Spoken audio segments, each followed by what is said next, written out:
Good afternoon बच्चों। आज फिर मैं आपके लिए आपके हिंदी जो टेक्स्ट बुक है उसका सेकंड जो चैप्टर है सूरदास के पद, उसको लेकर के मैं आई हूँ। सूरदास, महाकवि सूरदास का जन्म 1478 ईस्वी के आसपास मथुरा आगरा मार्ग पर स्थित रुनकता नामक गांव में हुआ था। कुछ लोगों का कहना है कि सूरदास जी का जन्म सिही नामक ग्राम में एक निर्धन शाश्वत ब्राह्मण परिवार में हुआ था। सूरदास वात्सल्य और श्रृंगार के श्रेष्ठ कवि के रूप में माने जाते हैं। पिता रामदास शाश्वत प्रसिद्ध गायक थे। उनकी भेंट श्री वल्लभाचार्य से हुई, जो उनके गुरु थे। सूरदास जी के गुरु कौन थे बच्चों? वल्लभाचार्य। उन्होंने उनको पुष्टि मार्ग, सूरदास कौन से मार्ग के कवि थे? भक्त थे, पुष्टि मार्ग के थे। तो वल्लभाचार्य ने उनको पुष्टि मार्ग में दीक्षित कर कृष्ण लीला के पद गाने का आदेश दिया। उन्होंने जो सूरदास के पद जो हम लोग पढ़ते हैं ना, वो उन्होंने अपने गुरु के आदेश से लिखना शुरू किया था। इनको वात्सल रस के सम्राट के रूप में माना जाता है। भक्त शिरोमणि सूरदास ने लगभग 1.25 लाख पदों की रचना की थी। काशी नगरी प्रचारणी सभा की खोज तथा पुस्तकालय में सुरक्षित नामावली के अनुसार सूरदास के ग्रंथों की संख्या 25 मानी जाती है, जिनमें से कुछ निम्नलिखित हैं। मुख्य जो है सूरसागर, सूरसरावली, साहित्य लहरी, नाग लीला, गोवर्धन लीला, पद संग्रह एवं सूर पंचीसी। तो सूर पंचीसी ये सब उनके मुख्य ग्रंथ माने जाते हैं। उनका मृत्यु 1580 ईस्वी में गोवर्धन स्थान के पास परसौली ग्राम में हुई थी। सूरदास जी ने जिस स्थान पर देवासान किया था, वहाँ लोगों के द्वारा सूरश्याम मंदिर की स्थापना की गई। यहाँ पे बच्चों जो हम पढ़ने जा रहे हैं, आप लोग को भी पहले भी मैंने बताया था, सूरदास तो हिंदी साहित्य के भक्ति काल के एक महान कवियों में से एक हैं। और उन्होंने कृष्ण के बाल लीला का, कृष्ण के नटखट का और सबसे ज़्यादा गोपियों के विरह का जो वर्णन किया है, वो शायद ही कहीं और किसी और शास्त्र में उस भावना से हमें उत्प्रोत होने का मौका शायद ही मिले। तो यहाँ सूरदास ने, जो हम सूरदास के पद पढ़ने जा रहे हैं, उनमें उन्होंने यहाँ पे 5 स्टेंजाज हैं, जिसमें पहले 3 में उन्होंने श्री कृष्ण के नटखट रूप को, बाल लीला को बताया है, और चौथे और 5वें में कृष्ण के विरह को, गोपियों ने कृष्ण के विरह को व्यंग्यात्मक तरीके से यहाँ पे वर्णन किया है। तो पहला जो है, लेहौरी माँ चंद लहौंगो,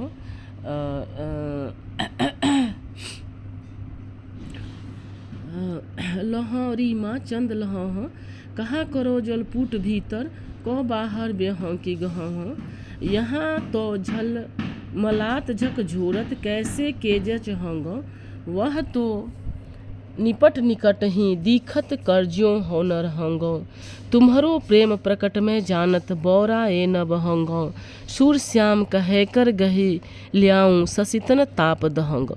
ये जो पहला हम लोग देख रहे हैं ना, 6 लाइन जो यहाँ पे है, उसमें सूरदास ने कृष्ण के उस बाल लीला का वर्णन किया है जब भगवान कृष्ण माँ जसोदा के पास चांद का हट करके बैठे हैं। वो कह रहे हैं कि माँ मुझे चांद चाहिए, मैं चंद्रमा को पकड़ना चाहता हूँ। तो इस पानी के भीतर जो चंद्रमा दिख रहा है, जैसे उसका जो छाया होता है ना, चांद का छाया पानी में जो दिख रहा है, उनको वो चंद्रमा नहीं चाहिए, क्योंकि वो इधर उधर ढूल मूल रहा है, हिल डोल रहा है। उसको उस चंद्रमा को उनको नहीं चाहिए। उन्हें तो आकाश का चंद्रमा पकड़ना है, जो बिल्कुल पास नज़र आ रहा है, बिल्कुल प्रत्यक्ष साफ समझ में आ रहा है। अब माँ को बहकाने के लिए, अब बहकाने से मैं नहीं बहकने वाला हूँ, और आप मुझे कितना प्यार करते हो ये मुझे समझ में आ गया, क्योंकि आप मुझे एक छोटा सा चांद भी मुझे लाके नहीं दे सक रहे हो। ये कितना भोला हट है इस स्टेंजा में हम लोगों को सूरदास ने बताया। दूसरा है बच्चों, देखो माई या बालक की बात, बन उपवन सरितासर मोहे, देखत श्यामल गात, मार्ग चलत अनीति करत है, हटकरी माखन खात, पीताम्बर वह सिरतय ओढ़त, अंचल दय मुस्कात, 1300 कहो जसोदा, उरहन देती लजात, जब हरियावत तेरे आगे, सकुची तनक हैं जात, कौन कौन गुण कहूँ श्याम के, नैकू न काहू डरात, सूर श्याम मुख निरखी जसोदा, कहती कहा यह बात, देखो माईया बालक की बात। जो गोपियां हैं ना, वे लोग आकर के जसोदा को क्या बोल रही हैं, ग्वालिन जो है वो क्या कह रही है कि मैया अपने इस लाडले की बात तो देखो। इसके सांवले शरीर को देखते ही ब्रज के वन, उपवन, नदी और तालाब सब इस पर मुग्ध हो गए हैं। यह रास्ते में हम लोगों को घेर कर बहुत तंग करता है और हट करके मक्खन ले लेकर खाता है। इतना ही नहीं, यह सिर पर पीताम्बर ओढ़कर आंचल खींचकर घूंघट निकाल लेता है और खड़ा खड़ा मुस्काया भी करता है। मैं तुम्हारी सौगंध खाती हूँ, तुम्हें क्या बताऊँ, मुझे तो उलाहना देते हुए भी लाज आती है। यह ऐसा चंट है कि जब तुम्हारे सामने पहुंचता है तो सिमट कर बिल्कुल भोला भाला नन्हा सीधा साधा सा बालक बन जाता है। मैं इनके कौन कौन से गुण बताऊं, यह तो किसी से भी नहीं डरता। सूरदास जी कहते हैं कि यह सुनकर श्याम सलोने का मुख देखकर यशोदा जी ने पूछा, कहो यह क्या बात कर रही है, तो तुम ऐसा क्यों करते हो। यानी श्री कृष्ण जो है वो सभी को परेशान करते हैं, नटखट रूप दिखाते हैं और माँ के सामने आकर के इतने भोले बन जाते हैं कि अगर कोई उलाहना देने आए तो उसको खुद को शर्म लग जाती है कि इतने भोले भाले बच्चे के बारे में कैसी कैसी बातें करने लोग आ जाते हैं। तीसरे पद में सूरदास जी कहते हैं, मुरली तौ गोपाल ही भावती, सुनरी सखी जदपि नंदलाल ही नाना भांति नचावती। राखती एक पाई ठौरों करी अति अधिकार जनावती, कोमल तन आज्ञा करवावती, कटी टेढ़ी है आवती। अति आधीन सुजान कनौरे गिरिधर नार नवावती, आपुन ओर पौरी उधर सज्जा कर पल्लव सन का पद लटुकावती। भ्रिकुटी कुटिल नयन नासा पुट हम पर कोप कुपावती, सुर प्रसन्न जानी इक पल नहीं अधर तय शीस डुलावती। यहाँ पे गोपियों ने कृष्ण के मुरली को लेकर के, यानी उनकी जो बंसी है ना, बंसी को लेकर के उन्होंने क्या क्या बातें कही है हम लोग इसमें पढ़ेंगे। उनका कहना है, श्री कृष्ण के प्रेम में डूबी एक गोपी कहती है कि सखी मुरली कृष्ण को तब भी अत्यधिक प्रिय लगती है जबकि वह नंदलाल को अनेक प्रकार से नाच नचाती है। मुरली को उन लोगों ने एक ईर्ष्या के रूप में, एक अपने प्रतिद्वंदी के रूप में उन्होंने मुरली को यहाँ पे बताया है और उसको कहा है कि वो तो श्री कृष्ण को एक पैर पे खड़ा रखती है। कृष्ण मुरली बजाते समय अपने एक पैर पे खड़े रहते हैं, उनके प्रति अपना अत्यधिक अधिकार प्रकट करती है। कौन? मुरली। श्री कृष्ण का शरीर अत्यधिक सुकोमल है तथापि वह उसके अपनी आज्ञा का पालन करवाती है, इस कारण उनकी कमर भी टेढ़ी हो जाती है।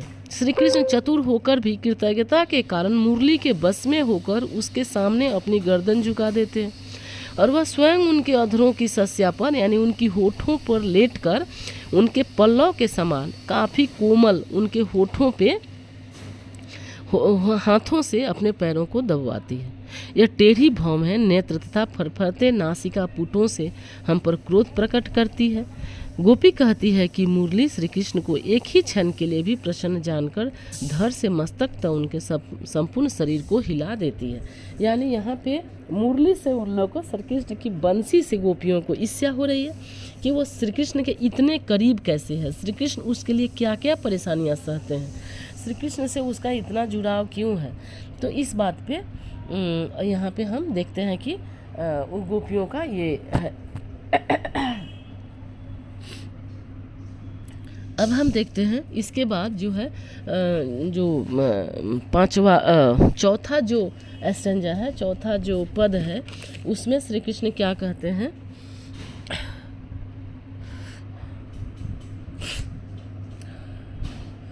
उधाओ धनी तुम्हारे व्यवहार, धनी है वह ठाकुर, घनी है वह सेवक, घनी तुम बर्तनहार। आम ही काटी बबूर लगावन, चंदन को कुसवार, हमको जोग भोग कुबजा को ऐसी समझ तुम्हार। तुम्हारी पढ़े चातुरी विद्या, निपट कपट चटसार, पकड़त साहू चोर को, छाछत चुगलन को एतबार। समझी न परत तिहारी ऊँघो, हम ब्रज नारी गंवार, सूरदास कैसे निभाएंगी अंध धुंध सरकार। तो इसमें उन लोगों ने क्या किया है गोपियाँ जो है वो उद्धव जो आए हैं ना, उनकी श्री कृष्ण की खबर को लेकर के उनको उलाहना, एक तरह से व्यंग रूप में उनको व्यंग शब्द में क्या कहती हैं, आपका यह आचरण यह श्रेष्ठ धन्य है उद्धव, तुम्हारे श्री कृष्ण और वे सेवक भी धन्य हैं, साथ ही ज्ञान और योग का उपदेश लेकर आए आप भी धन्य हैं। कितने आश्चर्य की बात है कि आम का मधुर उपयोगी वृक्ष छोड़कर कांटेदार बबूल का वृक्ष लगवा रहे हैं। यानी श्री कृष्ण उन लोगों के लिए दुनिया के सबसे प्रिय थे, उसकी तुलना उन लोगों ने आम के वृक्ष से किया है। और उद्धव जो उन लोगों को उपदेश दे रहे हैं, योग और त्याग की जो बात कर रहे हैं, उसको उन लोगों ने बबूल के पेड़ के साथ तुलना किया है। उन्होंने कहा कि आप कैसे समझाने वाले हो जो आम के वृक्ष को छोड़ करके बबूल के पेड़ लगा रहे हो। प्रेम रस में डूबी हम गोपियों को योग की शिक्षा दे रहे हैं और कुब्जा को प्रेम पूर्ण भोग की शिक्षा दे रहे हैं। तुम्हारी इस समझदारी पर तुम्हारी इस समझदारी पर आश्चर्य होता है। ऐसा जान पड़ता है कि कृष्ण ने कपट की पाठशाला में अध्ययन कर पूरी चतुराई हासिल कर ली है। जो ईमानदार है उसे पकड़ते हैं, परंतु जो चोर है उसे छोड़ देते हैं। दंड के भागी उन लोगों का यही कहना है, इस ये के माध्यम से वे ये कहना चाहते हैं कि उनकी ये चतुरता छल कपट हमारी समझ से बाहर है। श्री कृष्ण को तो हम बिल्कुल निस्वार्थ निश्चल प्रेम करते हैं, लेकिन श्री कृष्ण ये क्या आपसे हम लोगों को क्या खबर भिजवाए है कि हम श्री कृष्ण को भूल जाएं और हम त्याग का और योग के पथ पर चले। ये कौन सी भाषा उन्होंने हमारे प्यार को, उन्होंने हमारे त्याग को नहीं समझा। श्री कृष्ण ये कौन सी भाषा हमारे पास, आप क्या समझाने के लिए आए हैं। वो लोग उद्धव को उलाहना दे दिया व्यंग के रूप में। जो लास्ट यहाँ का पद है बच्चों, उसमें कह रही हैं उद्धव बिनु गोपाल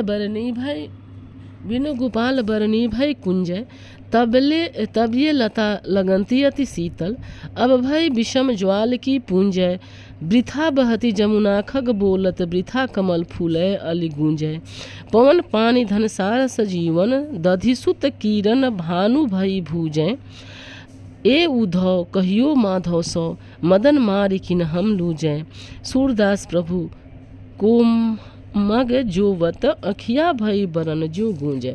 तो इसमें क्या कह रही हैं गोपियाँ कहती हैं कि श्री कृष्ण के संयोग के समय जो बगीचे हमारे लिए सुखदायक थी, यानी जब श्री कृष्ण के साथ वे लोग जिस रास्ते से जाते थे, जहाँ खेलते थे, जहाँ कृष्ण माखन खाते थे, या जो भी जगह जो कृष्ण से जुड़ी हुई थी, वो उन लोगों के लिए अतिशय प्रिय थी। लेकिन जैसे ही कृष्ण यहाँ से चले गए, मथुरा चले गए, तब से वो सारी जगह इन लोगों के लिए वीरान हो गई है, दुख का जगह बन गया है, वेदना का जगह बन गया है। और उस जगह को देख करके इन लोगों को बहुत रोना आता है और पिछले समय को याद करके इन्हें खाना सोना कुछ भी अच्छा नहीं लगता। उन्हें देख करके हमें श्री कृष्ण की याद और अधिक सताने लगती है। जब श्री कृष्ण यहाँ थे तब ये लताएं हमें अत्यंत शीतल लगती थी, लेकिन अब ऐसा जान पड़ता है मानो पक्षी व्यर्थ बोलते हैं, कमल व्यर्थ खिलते हैं और उन पर भंवरे व्यर्थ गुंजन करते हैं। अर्थात इन सब को देखकर हमें दुख होता है, हमारे लिए इसकी कोई उपयोगिता नहीं रही। श्री कृष्ण यहाँ थे तब सबको देखकर हमें प्रेम आनंद से भर उठती थी। विरह की इस स्थिति में वायु, जल, कपूर, सजीवनी बूटी और चंद्रमा की शीतल किरणें भी हमारे लिए ग्रीष्मकालीन सूर्य की किरणों के समान दाहक बन गई हैं। हे उद्धव, तुम श्री कृष्ण से जाकर यह कहना कि तुम्हारे विरह के कारण कामदेव मार कर हमारे अंग प्रत्यंगों को लूंज पूंज किए दे रहा है और हमें मार डाल रहा है। गोपियाँ कहती है कि हे उद्धव, श्री कृष्ण का मार्ग देखते देखते हमारी आंखें गुंजा फूल के समान लाल पड़ गई हैं। तो बच्चों ये था हम लोगों का सूरदास के पद। अब इसमें जो कुछ प्रश्न इस तरह के हो सकते हैं, सूरदास का जन्म कब हुआ था, सूरदास का जन्म कहाँ हुआ था, सिहीग्राम में हुआ था। अच्छा, उसके बाद सूरदास के पिता का नाम क्या था, क्या थे वो। सूरदास के पिता एक गायक थे। तो इस तरह से आप लोग क्वेश्चन यहाँ से निकाल सकते हो। सूरदास का संबंध किस मार्ग से था, पुष्टि मार्ग से था। सूरदास का पुष्टि मार्ग में किसने दीक्षित किया था, तो उनको किसने दीक्षित किया था, उनके गुरु का नाम क्या था बच्चों, तो ये बताना है। और सूरदास के किस रस की प्रधानता है, तो वात्सल्य रस की प्रधानता है। इस तरह से आप लोग बहुत सारे यहाँ से छोटे छोटे प्रश्न निकाल सकते हो। धन्यवाद।